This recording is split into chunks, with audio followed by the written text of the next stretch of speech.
예언서 에스겔에서 오늘부터 시작하도록 하겠습니다. 아까 그 좀 전에도 말씀드렸지만 에스겔이 사역한 지역은 유다가 아니에요. 예루살렘이 아니고 고개 숙여야 돼 이거 느부갓네살에게 망한 다음에 망하기 전에 1차로 여호야긴이 포로로 사로잡혀갔다고 말씀을 드렸잖아요. 그때 여호야긴이 포로로 잡혀갈 때 에스겔도 같이 포로로 잡혀갔다. 그 바벨론 지역으로 잡혀갔다고 해요. 그래서 거기에서 바벨론 그 땅에서 이방 나라에서 사역을 하는 거죠. 그러니까 그리고 그 예언서 처음 들어갈 때 개요할 때 말씀을 드렸었는데 우리가 예언자, 선지자라고 이제 부르는 사람들을 이제 히브리어 용어로 봤을 때 로에라고 어떨 때는 히브리어 본문에 보면 부르기도 하고 어떤 때는 호제라고 부르기도 하고 가장 많이 사용되는 단어는 나비라고 말씀드렸잖아요. 이게 예언자, 선지자로 우리나라 말에서 많이 번역이 되는 거고 로에로 번역되거나 호제로 번역될 때는 본다라는 의미가 있어요. 로에도 본다, 호제도 본다. 보는 자, 선견자. 왜 사울이 아버지의 소를 잃어버렸을 때 선견자에게 가서 물어봅시다 하고 종이 얘기를 하잖아요. 그때 사무엘을 로에라고 이제 히브리어 본문을 보면 표현을 하는데 어쨌든 우리가 많이 쓰는 나비로 부를 때는 선지자 혹은 예언자 해서 주님이 주시는 여호와 하나님이 주시는 말씀을 대언하는 자로서의 역할을 많이 할 때는 나비로 부르는데 로에나 호제, 특히 호제는 환상을 보는 선지자를 얘기를 할 때 호제라는 말로 많이 해요. 이상을 본다고 하죠. 에스겔이 그래요. 현실에서는 왜 에스겔에서 보면 이런 표현이 맞을지 모르겠는데 SF 영화 같아요. 공상 과학 만화같이 내면이 있는데 한 면은 사람 얼굴이고 이쪽은 독수리고 이쪽은 뭐고 공상과학 소설. 왜냐면 현실에서 볼 수 없는 걸 보여주시니까 인간의 언어로 표현하는데 한계가 있는 거예요. 그러니까 성경을 다니엘서에도 묵시 부분을 보거나 또 요한계시록 같은 걸 보면 왜 이게 당초에 무슨 말인지 바퀴가 있다고 하고 하는데 이게 선뜻 안 그려지는 왜냐? 호재, 이상, 현실과는 전혀 다른 형태의 것을 여호와 하나님이 보여주시기는 하는데 인간의 뇌 용량이 받아들이는데 이게 한계가 있는 거예요. 그러니까 끊임없이 공부를 해야 되는 거예요. 왜냐면 성경 한 번 읽으면 또 깨닫는 게 다르고 그렇잖아요. 2번 읽었을 때 또 읽는 게 다르고 저 같은 경우도 계속 신앙생활하면서 읽는다고 읽었지만 강의하면서 또 말씀을 읽을 때 또 깨달아지는 게 다른 것처럼 주님이 우리에게 아무리 좋은 꿀송이 같은 말씀을 주시려고 해도 우리가 받아들이는 용량이 작으면 종지만 하면 아무리 부어주시려고 해도 종지만큼밖에 안 들어가는 거예요. 우리가 용량을 키워야 에스겔이 본 것 같은 이상을 우리에게도 보여주셨을 때 이 이상이 이런 뜻이구나 하고 이해가 되는 거지. 용량은 항상 공기만 하는데 주님 나를 큰 종으로 써주세요 한들 그게 넘치기밖에 더하겠는 거예요.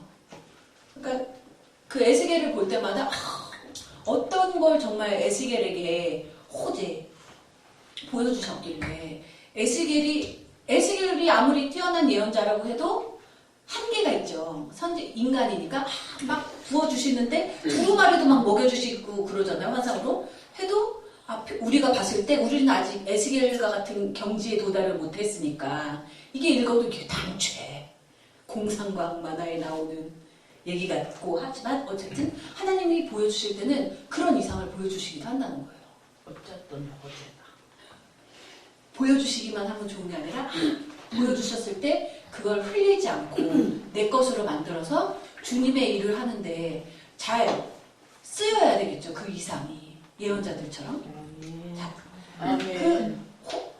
에스겔은 호제 혹은 로에라고도 불릴 수가 있는데 히브리어 이름이 이거예요.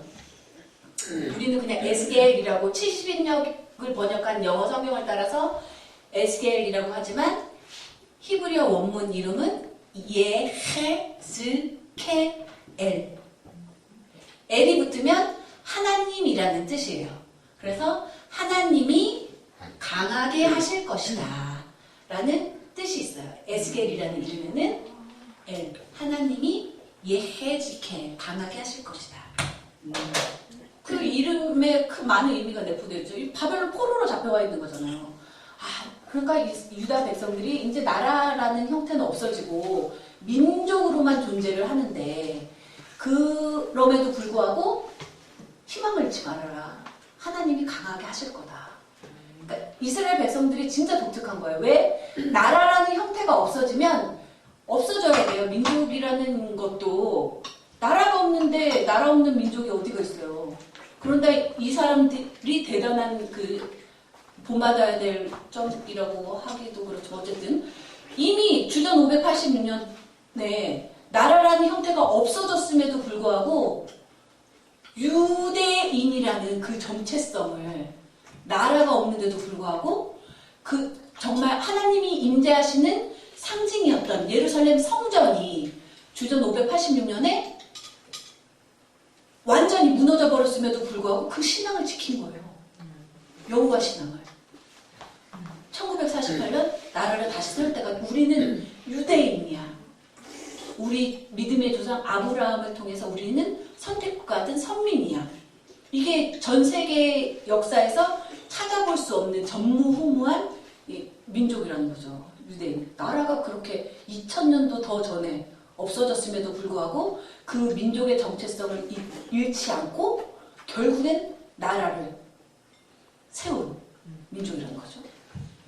자, 포로로 잡혀왔지만 포로로 잡혀온 것이 끝이 아니라 너희들을 강하게 하실 것이다 라는 희망을 에스겔이라는 이름을 통해서 볼 수가 있고, 또 교재에 보시면 이제 에스겔에서 예레미야서도 그랬지만 에스겔에서도 보면 자서전적인 문체가 많이 나와요.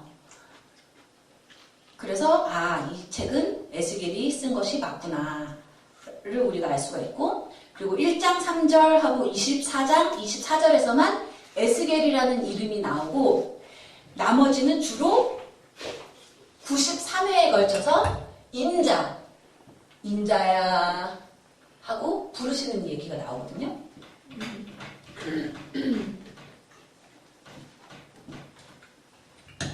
다니엘서에도 인자가 나오죠. 근데 다니엘서에 나오는 인자하고 에스겔서에 나오는 인자는 달라요.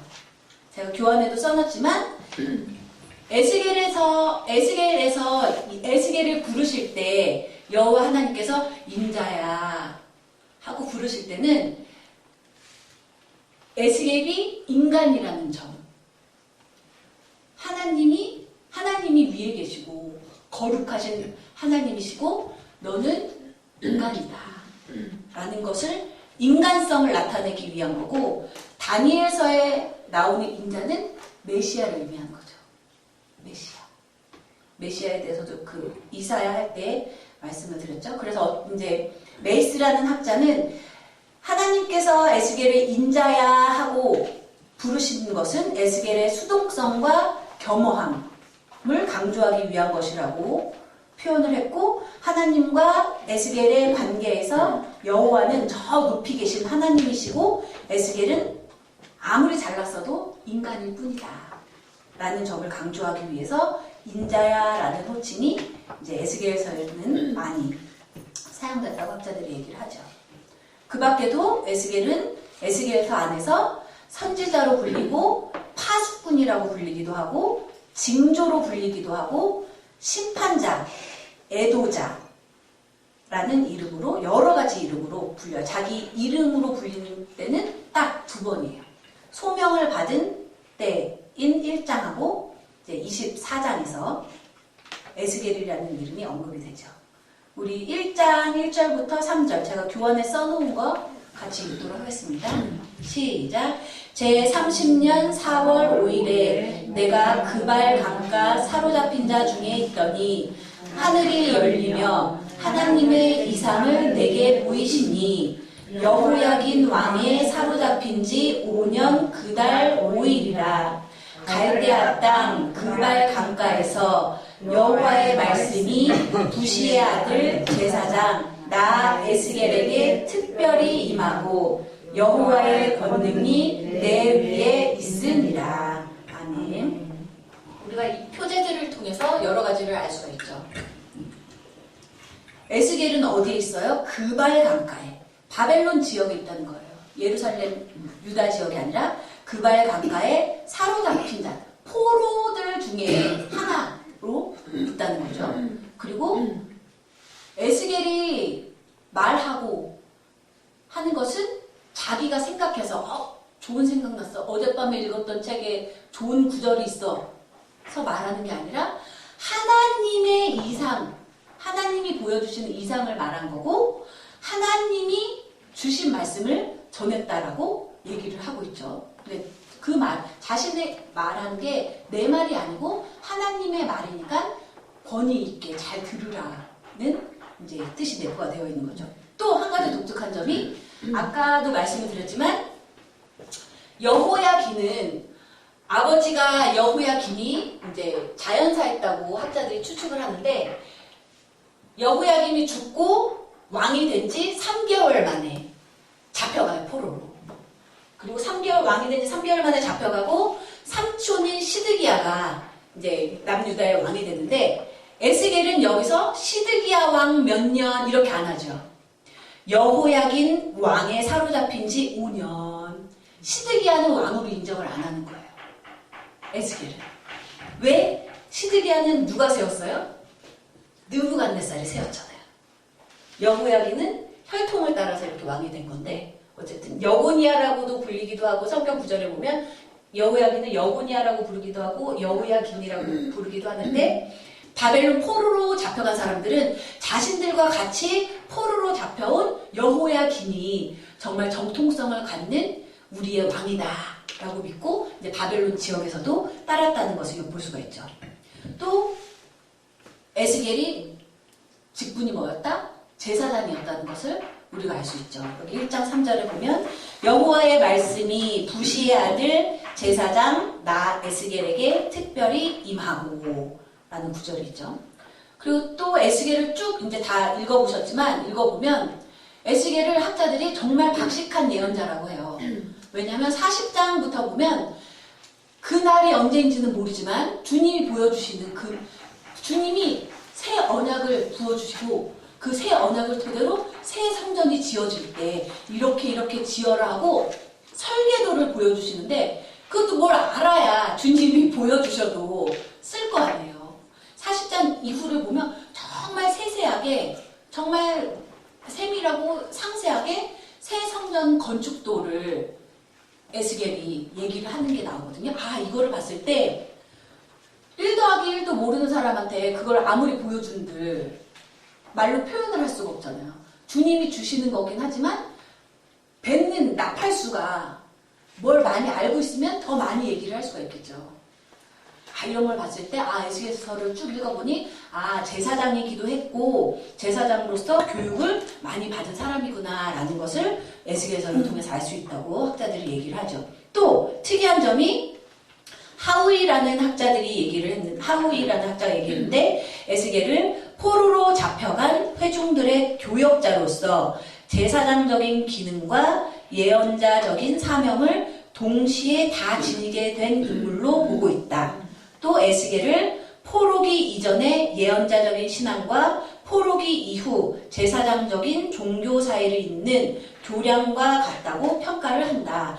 얘기가 길기는 한데 제사장은 성전이 있을 때 의미가 있죠. 제사장이라는 직분은. 왜냐하면 성전 안에서 사람들이 예물 갖고 와서 제사 드려달라고 하면 제사를 드리고 속건제 드리고 화목제 드리고 그 일을 하는 게 제사 주 역할인데 성전이 없으니까 제사장이 사역할 수 있는 없던 거예요. 그래서 나 이제 포로기가 길어지면 회당이라는 게 생기죠. 회당.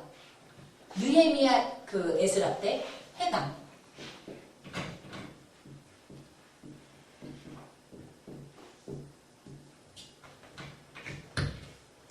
이미 나라는 망했지만 예루살렘으로 돌아갈 수는 없지만 이스라엘 백성들한테는 예루살렘이 상징인 거예요. 예루살렘 성전이어야만 제대로 된 성전이다라고 생각을 했기 때문에 바벨론 포로지에서 우리 신앙을 우리 후대에 알려주고 교육을 하기는 해야 되는데 남의 나라 땅에 나라의 상징과도 같은 민족의 상징과도 같은 예루살렘 성전 같은 걸 또 지을 수가 없는 거예요. 또 이방 나라니까 이방 땅에 예루살렘에다가만 지어야 되는데 그러니까 회당 교회라고 보시면 되죠.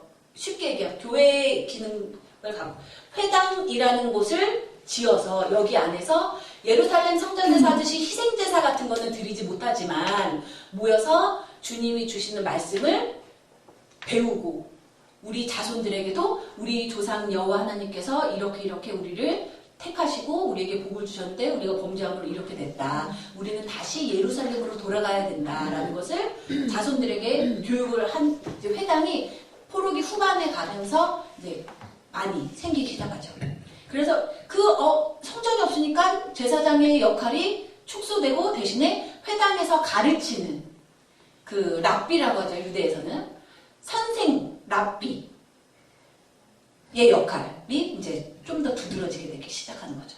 또 에스겔은 주전 571년까지 활동을 했다고 이제 에스겔서에 나와 있는 여러 연대표를 이제 학자들이 계산을 해서 얘기를 하는데 보니까 한 주전 593년부터 주전 571년까지 한 22년 동안 예언 활동을 했다라고 얘기가 되죠. 그리고 아내의 죽음이 언급되어 있는 걸로 봐서 그래도 에스겔은 결혼을 했구나.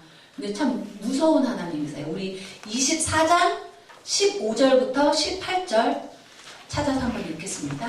에스겔 24장 15절 교재 있어요. 교재 있는 걸로 읽겠습니다. 시작. 여호와의 말씀이 또 내게 임하여 가라사대 인자야 내가 내 눈에 기뻐하는 것을 한 번 쳐서 빼앗으리니 너는 슬퍼하거나 울거나 눈물을 흘리거나 하지 말며 죽은 자들을 위하여 슬퍼하지 말고 종용이 탄식하며 수건으로 머리를 동이고 발에 신을 신고 입술을 가리우지 말고 사람의 부의하는 식물을 먹지 말라 하신지라. 내가 아침에 백성에게 보하였더니 저녁에 내 아내가 죽기로 아침에 내가 받은 명령대로 행하매. 하나님이 죽이시는 거예요. 에스겔의 아내를. 징표로 백성들 이스라엘에게 보여주시기 위해서. 인자야 내가 내 눈에 기뻐하는 것을 한 번 쳐서 빼앗으리니. 왜 이스라엘 백성 너희들이 나라를 잃고 그렇게 포로로 잡혀왔지만 신세한탄하지 말라는 거예요. 죽은 자를 위해 슬퍼하지 말고 조용히 탄식하며 수건으로 머리를 동이고 발에 신을 신고 입술을 가리우지 말고 사람의 부의하는 식물을 먹지 말라 하시기로. 생각도 못했겠죠. 자기의 사랑하는 아내가 아내를 치시는 걸로 백성들을 깨우치시리라고는 상상도 할 수 없었겠죠. 우리는 흔히 생각하잖아요. 주의 길을 열심히 가면 주님이 복 만땅 주시겠지. 복만 만땅 주시. 그러나 내 생각과 하나님의 생각은 늘 다르다. 다를 때가 많아서 어쨌든 에스겔은 사랑하는 부인조차도 주의 일 때문에 잃게 되죠. 결코 쉬운 길이 아니라는 걸 알 수가 있죠. 하나님의 종으로 사는 길이. 자, 계속 이제 반복되는 거라서 이제 잘 빨리빨리 넘어가면 이 에스겔이 사역할 때 역사적 상황을 쭉 보면 열왕기서에 아주 자세하게 나와 있어요. 아수르의 이제 아수르가 북이스라엘을 멸망시킬 때까지는 아수르가 그 팔레스타인 지역에 주도권을 잡고 있었어요. 근데 나라는 다 흥망성쇠가 있잖아요. 이제 아수르가 쇠퇴하고 난 다음에 그 팔레스타인 지역을 지금 유다가 있는 그 지역을 이제 쟁탈하기 위해서 각축전이 벌어지는데 바벨론하고 애굽이 싸우다가 그 지도 제가 한번 드린 적이 있었던 것 같은데 간단하게 말을 드리면 애굽은 요쪽 남서쪽에 있고 이렇게 크지 않죠. 여기에 이제 이스라엘이라고 불리는 팔레스타인 그 지역이고 이쪽 북쪽에 그래서 보면 예언서에 보면 북쪽에서 무서운 것들이 와서 너희들을 칠 것이다라는 이야기가 나오는 게 아수르니 바벨론이니 다 북쪽에 있어요. 그리고 이 바벨론 또 북쪽에는 나중에 페르시아 제국을 기초가 되는 메데. 그러니까 북쪽에서 다 쳐들어오는 거예요. 그래서 예언서에서 북쪽에서 뭔가 온다고 하면 이것을 이제 그려보시면 되고 아수르가 망하고 나니까 바벨론 이쪽에 있는 좀 동쪽에 치우쳐 있는 바벨론하고 애굽이 이 팔레스타인 지역을 차지하려고 이제 각축을 벌이다가 바벨론이 이기죠. 바벨론의 느부갓네살이 주전 605년에 갈그미스 전쟁에서 이제 애굽을 완전히 밟아버리고 이 지역을 아수르가 갖고 있던 지역을 다 바벨론이 차지하게 되죠. 느부갓네살이 또 50년이나 왕노릇을 했어요. 그러니까 그 50년 동안 바벨론 왕국을 든든하게 영토 확장을 하면서 세웠겠죠. 그 얘기가 열왕기하 24장 7절에 나온다는 거예요. 애굽 왕이 다시는 그 나라에서 나오지 못하였으니 이는 바벨론 왕이 애굽 하수에서부터 유브라데 하수까지 애굽 왕에게 속한 땅을 다 취하였음이더라. 그 50년 동안 치리했다는 얘기가 나오고 또 열왕기하 24장 교재에 있어요. 24장 1절부터 2절 보면 여호야김 시대에 바벨론 왕 느부갓네살이 올라오매 여호야김이 3년을 섬기다가 돌이켜 저를 배반하였더니 여호와께서 그 종 선지자들로 하신 말씀과 같이 갈대아의 부대와 아람의 부대와 모압의 부대와 암몬 자손의 부대를 여호야김에게로 보내어 유다를 쳐 멸하려 하시니 여호야김이 반기를 드니까 열왕기하 24장 10절부터 느부갓네살이 예루살렘으로 올라와서 에워싸고 포위를 하고 있는 동안에 여호야김은 자연사를 하고 12절에 유다왕 여호야김이 그 모친과 신복과 방백들과 내시들과 함께 바벨론 왕에게 나아가매 왕이 잡으니 때는 바벨론 왕 8년이라. 이때 여호야김이 왕위에다가 잡혀가는 얘기가 나와있죠. 그래서 예언서를 보실 때 이게 좀 더 이해를 잘 수월하게 하시기 위해서는 하시려면 열왕기 상하를 같이 역대기랑 보면서 읽으시면 좋죠. 보면 그 여호야김이 포로로 잡혀가기 전에 포위했을 때 여호야김이 그다지 큰 저항을 안 한 걸로 학자들이 봐요. 그 교재에도 써놨지만 헤르만이라는 학자가 봤을 때 예루살렘이 정복되기까지 크게 저항한 흔적도 없고 또 그것을 제압하기 위해 크게 성벽이나 건물을 파괴하지도 않았다. 이것은 포위가 시작되었을 무렵 아버지 여호야김의 대를 이은 여호야김이 항복을 했기 때문이라고 본다. 그리고 여호야김은 자연사를 당한 걸로 보이고 여호야김은 3개월간 이제 왕위에 있다가 이제 잡혀가는데 그 예레미야서 52장 31절부터 그 34절에 보면 그 부록처럼 이런 얘기가 나와요. 유다왕 여호야김이 사로잡혀간 지 37년 곧 바벨론 왕 에윌부로닥의 즉위 원년 12월 25일에 그가 유다왕 여호야김을 옥에서 내어놓아 그 머리를 들게 하고 그에게 선히 말하고 그의 위를 그와 함께 바벨론에 있는 왕들의 위보다 높이고 그 죄수의 의복을 바꾸게 하고 그 일평생에 항상 왕의 앞에서 먹게 하였으며 그의 쓸 것은 날마다 바벨론 왕에게서 받는 정수가 있어서 죽는 날까지 곧 종신토록 끊이지 아니하였더라. 이렇게 선대를 받은 이유가 순순히 항복했어요. 회복했기 때문이 아닐까라고 이제 학자들은 이제 생각을 하는 거죠. 여호야긴이 크게 방귀를 들지 않고 알겠습니다. 잡아갈게 하니까 네 하고 잡혀가고 하니까 이제 선대를 받았다고 추측을 하는 거고 이제 여호야긴을 포로로 잡아가고 난 다음에 이제 시드기야를 삼촌인 시드기야를 왕으로 세우죠. 이제 1차 포로 때 얼마나 포로로 잡아갔느냐 수에 대해서는 다 이견들이 있어요. 뭐 정확한 수치라고 할 만한 게 없는데 성경에 나와 있는 이제 구절들을 보면 예레미야서에서는 조금 덜 잡아간 걸로 나오고 헤르만이라는 학자가 열왕기서에 나와 있는 내용을 토대로 보면 열왕기서에서는 한 10,000명 정도가 잡혀갔다라고 나오거든요. 열왕기서에는 이제 헤르만인 학자가 추정했을 때 열왕기의 근거를 두고 봤을 때 예루살렘 자체에서 7,000명 정도 포로로 잡혀가고 유다 전국에서 한 3,000명 정도가 잡혀갔을 것이다 라고 보는데 이제 예레미야서 52장에 나와 있는 그 수치를 보면 10,000명이 안 되고 한 4,600명 정도가 잡혀간 거다라고 예레미야는 밝히고 있어요. 근데 그거는 수가 중요한 게 아니라 뭐 핵심은 여호야긴 왕을 비롯해서 유력자들이 기술자들이 바벨론 포로로 잡혀갔다라는 게 핵심인 거죠.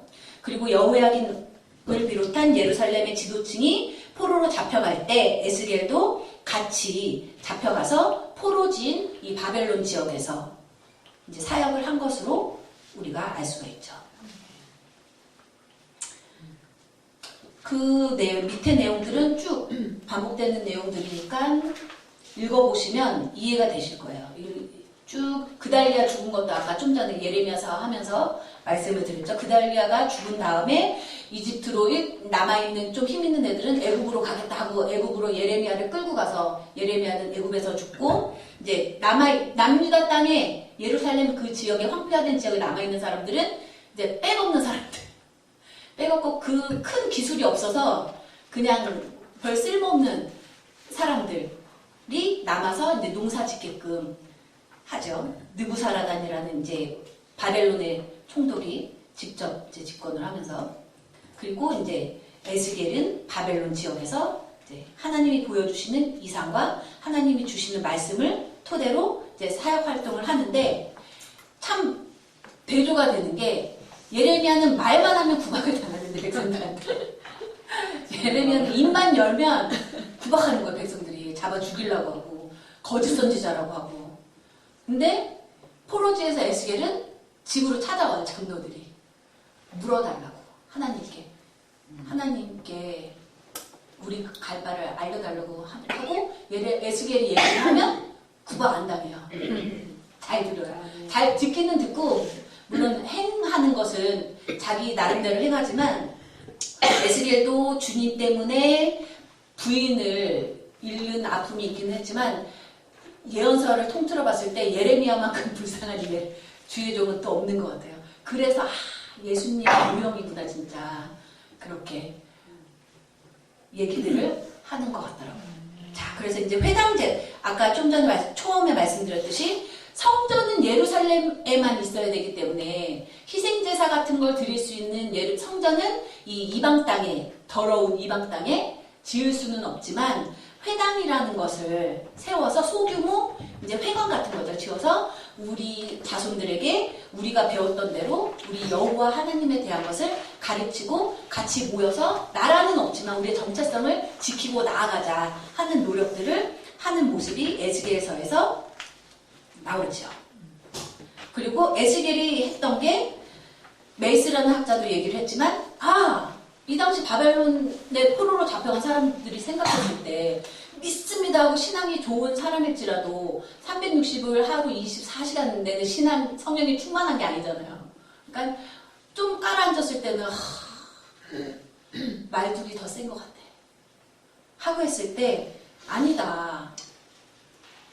바벨론도 하나님이 지으신 거다. 말뚝을 들어서 우리를 깨우치기 위해서 말뚝을 도구로 사용하신 거지 말뚝보다 하나님이 힘이 없으셔가지고 우리를 바벨론 포로지에 이렇게 잡혀오게 하신 게 아니다.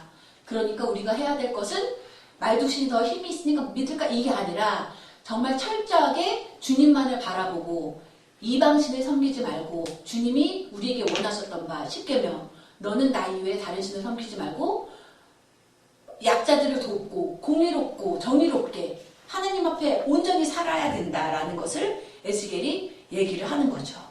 희망을 가지라는 거죠. 끝이 아니라는 거죠. 바벨론 포로지에 잡혀온 것이 끝이 아니니까 우리가 해야 될 것은 하나님만 바라보고 가는 것이다 라는 것을 에스겔이 얘기를 하고 있는 거죠. 에스겔도 마지막 하나만 더 말씀드리면 에스겔서를 읽어오셨죠? 또 읽으세요. 그럼 또 이해가 더 되니까 에스겔을 보면 에스겔에게 요구하시는 게 많아요. 어떤 때는 보면 인분, 똥으로 불타는 재료를 만들어서 구워 먹어라. 뭐 어떨 때 근데 에스겔 그거는 저는 정말 제사장이니까 얼마나 성결법을 잘 알고 있겠어요. 정말 성결법에 기재된 대로 정말 세세하게 살아왔기 때문에 그런 가증한 동물도 안 먹어봤고 했어요. 못하겠어요 하니까 그래 그러면 인분을 쇠똥으로 바꾸는 것을 허한으로 하시는데 뭐 물도 몇 시간에 한 흰씩 이렇게 먹어라. 정말 에스겔에게 하나님이 요구하시는 것들이 많아요. 세세하게. 며칠 동안 오른쪽으로만 누워서 자고 또 며칠 동안 왼쪽으로만 모로 누워서 자고 이런 식으로 예레미야는 하나님의 말씀을 선포한다는 이유로 인간들에게 백성들에게 고난을 받았다면 에스겔은 하나님이 이스라엘 백성들을 깨우치게 하기 위해서 시청과 교육으로 몸소 에스겔에게 네가 몸소 보여줘라 하시는 걸로 인해서 이제 육신의 고통을 받는 이야기들이 많이 나와요. 그걸 보면서 이제 다음 주는 삼형제 집회고 그 다음 주 에스겔서 본문 이해를 할 때 미리 읽어오시면 이제 많이 도움이 되실 것 같습니다. 오늘도 긴 시간 들어주셔서 감사합니다. 나머지 부분도 역사적 상황